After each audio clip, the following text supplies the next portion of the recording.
Does Paul emphasize or de-emphasize speaking or praying in tongues in the New Testament? What is the emphasis? Where is the evidence here? Here Paul is saying in 1 Corinthians 14 and 18, I thank God that I speak in tongues more than all of you.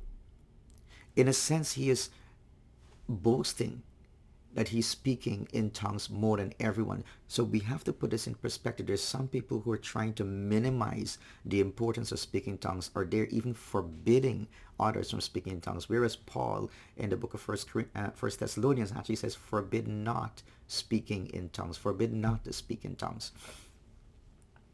Paul is saying, I thank God that I speak in tongues more than all of you. I'm a tongue speaker. I pray in tongues, I sing in tongues, and I'm praying in the Spirit. He's saying basically quite a lot.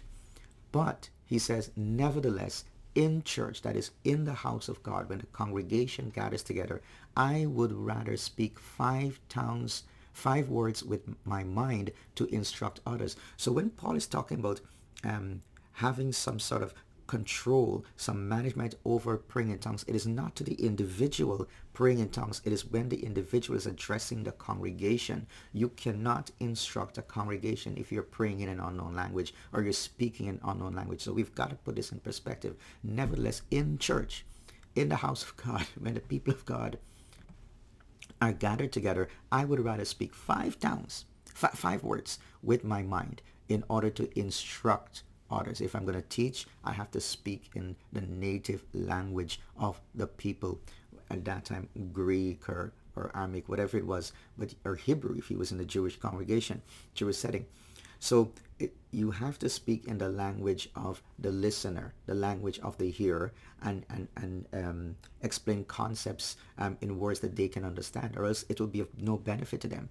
He says, even though I pray in tongues, I speak in tongues more than every one of you. I'm sure about that. He loved to pray and he would intercede in the Spirit. He says, in the house of God, I would rather speak 5 words with my mind in order to instruct others than 10,000 words in a tongue. I'm going to speak I'm going to pray those 10,000 words to God within the congregation, but not to the congregation. When I'm in the house of God, in a prayer meeting, in a worship service, whatever it is, I will pray in tongues. I will speak to God. Or in my home, I will pray in tongues. I will speak to God. God understands me. But if I'm standing to instruct a congregation, I would minimize it. I would rather speak 5 words rather than 10,000 words in an unknown language. So let's get a right perspective, a right understanding of what Paul is trying to say here.